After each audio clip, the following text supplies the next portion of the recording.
Hello, hello, très cher ange. J'espère que tu te portes bien en ce mois de février. On se retrouve pour le tirage de tarot pour savoir ce que va nous dire l'ange de l'argent pour la semaine du 20 au 26 février 2023. Comme d'habitude, si tu aimes ce type de guidance, fais-le moi savoir en écrivant un petit commentaire, en likant ma vidéo ou en t'abonnant à ma chaîne. Et puis, si tu souhaites aller plus loin et avoir une guidance qui soit personnalisée, où on pourra traiter une problématique qui t'est chère, clique sous le lien qui se trouve en bas de cette vidéo et tu pourras prendre un rendez-vous avec moi pour pouvoir trouver une solution à ta problématique. On se retrouve tout de suite pour le tirage de tarot. Donc pour cette semaine, on va utiliser les jeux de cartes, des cartes divinatoires des maîtres ascensionnés pour pouvoir faire le tirage général de Dorine Virtue. Et puis on va tirer une dernière carte issue du jeu des vœux de nos anges de Debbie Malone. Et donc ce que je vais faire, comme d'habitude, c'est que je vais tirer une première carte qui va présenter la situation que l'on vit actuellement, puis une seconde carte qui va présenter l'obstacle ou la réflexion à avoir par rapport à cette situation, et une dernière carte qui va présenter l'évolution de cette situation, à condition qu'on prenne en compte, je dirais, l'évolution actuelle et l'obstacle. Donc, je vais tout de suite battre les cartes.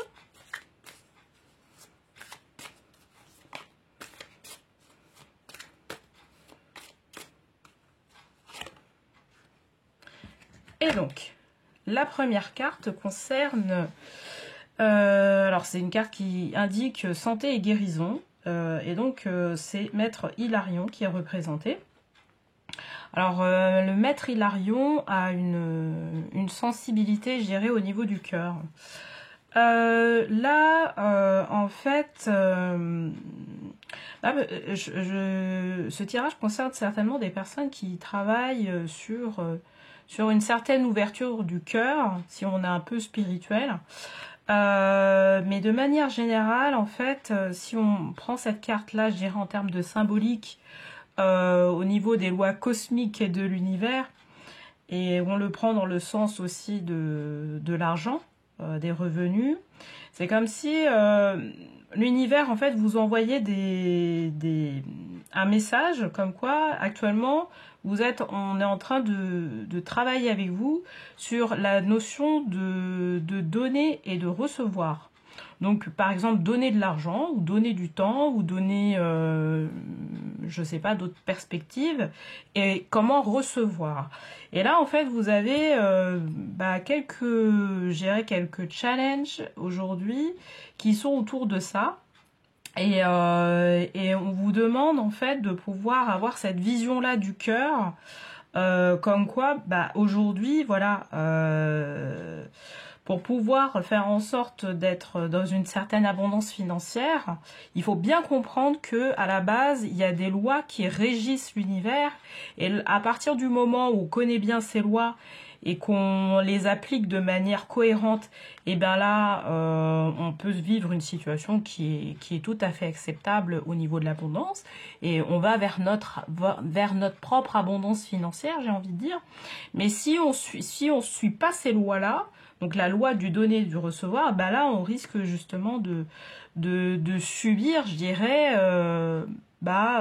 cette loi-là dans tous les cas, c'est-à-dire que soit on donne pas assez et donc on se rend compte qu'on ne reçoit pas assez, soit on a l'impression de trop donner et pas assez de recevoir, et là dans ce cas-là il faut aller dans une démarche, je dirais, de voir quelles sont les croyances qui nous limitent et qui font que cette loi d'équilibre entre donner et recevoir n'est pas permise aujourd'hui. Donc on va voir ensuite, je dirais, le message la réflexion à avoir, le message par rapport à ça. Alors, Père, Marie, Frère, Fils, Osiris. Alors, cette carte représente... alors moi, on me parle je dirais que votre vision, la vision que... Alors, je dis votre, mais en fait, c'est notre, hein, parce que je me fais partie du concept. Notre vision de l'abondance... nous a été légué, entre guillemets, par soit notre père, soit toute notre lignée masculine, et qui fait que aujourd'hui, on n'arrive pas forcément à aller vers une sorte d'équilibre entre ce qu'on donne et ce qu'on reçoit de l'univers.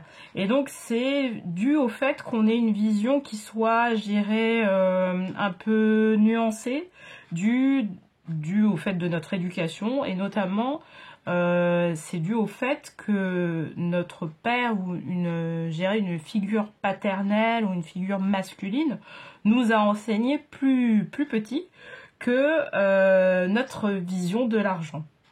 Et donc on nous demande de regarder ça de plus près, voir en fait par rapport aux figures paternelles ou aux figures masculines qu'il y a eu dans notre famille, si effectivement on a une vision de l'argent qui n'est pas forcément correcte, je dirais. Mais je dirais que les problématiques sont à voir pour chacun d'entre nous, hein. On va terminer avec une dernière carte qui va représenter l'évolution par rapport au fait justement de prendre en compte que actuellement on a une vision qui est de l'abondance, qui est une vision plutôt de la loi du donner et de recevoir qui vise pas forcément un équilibre. Alors la dernière carte est représentée par Thoth, et ça veut dire écrivez.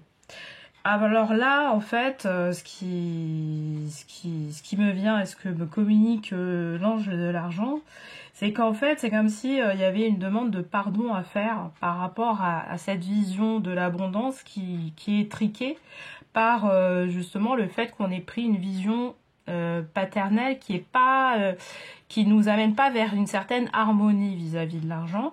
Et là, c'est comme si on nous disait, écrivez tous vos ressentis, quelle est votre vision de l'argent, pour pouvoir faire en sorte d'avoir une sorte de pardon par rapport au fait qu'on nous ait, entre guillemets, légué une vision qui soit étriquée de l'argent. Et nous permettre en fait de pouvoir libérer cette mémoire, je dirais, qui va pas dans notre sens, quoi, qui va pas dans notre sens et qui nous amène pas à une certaine liberté financière, qui nous amène pas à réaliser nos rêves.